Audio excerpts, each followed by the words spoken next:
কথাবার্তা যতটাই হোক, তাতেও কিন্তু তাকে তুলে নিয়ে গিয়ে লালবাজারে 3 দিন টর্চার করা হয়েছে ফিজিক্যালি, এবং তার সাথে তার বাড়ি ঘর ভাঙচুর হয়েছে। এতদিন এসে ছাড়া পেয়ে আমাদের কাছে এসে উপস্থিত হয়েছে। সুতরাং আমাদের বিচারই একটা অভয়ার জন্য নয়, এর পরে যাতে এরকম অভয়াকাণ্ড আর কোনোদিন না হতে পারে সেইটার জন্যেও। এবং এই রূপসা আমাদের দুটো কথা আজকে বলবে। আমি রূপসা মণ্ডল, আমি খুব সাধারণ বাড়ির খুব সাধারণ মেয়ে। আমি থার্ড ইয়ারের কলেজ। আমার অনলাইন এটা যে আমি অভয়ার বিচার চেয়ে রাস্তায় নেমেছি। আমি একটা হোয়াটসঅ্যাপ গ্রুপে চ্যাটিং করেছিলাম, কিছু কথাবার্তা বলেছিলাম।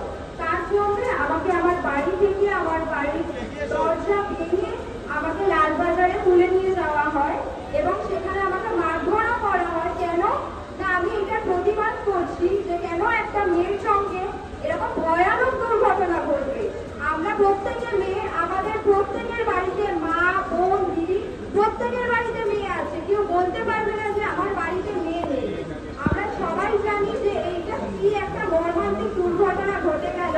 আমরা যার বিচার চেয়ে এতদিন ধরে আমরা রাস্তায় পড়ে আছি, অথচ আমাদেরকে বিচার না দিয়ে কি করা হচ্ছে, আমাদেরকে ভয় দেখিয়ে হুমকি দিয়ে বাড়ি থেকে তুলে নিয়ে যাওয়া হচ্ছে। রোজ রোজ আমার বাড়িতে এসে ভাঙচুর করা হচ্ছে, আমার বাড়ির তল্লাশি করা হচ্ছে। আমার তো এমন কোনো অপরাধ নেই যে যার জন্য আমার বাড়ি তল্লাশি করতে হচ্ছে, আমার বাড়ির লোকে হ্যারাসমেন্ট করছে। আমি চাই না আর কারোর সাথে এইরকম কোনো ঘটনা হোক। তার জন্য আমরা লড়াইয়ে নেমেছি। আমাদেরকে ভয় দেখিয়ে থামানো যাবে না। আমি আগেও লড়েছি, আমি এখনো লড়ছি।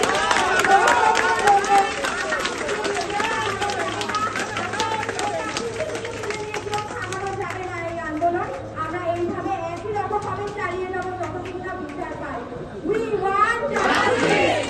We want justice. We want justice. জেনে গেছে জনতা, প্রশাসনের ব্যর্থতা। আমরা বিচার চাই, আমরা বিচার নিয়ে তবেই ছাড়বো।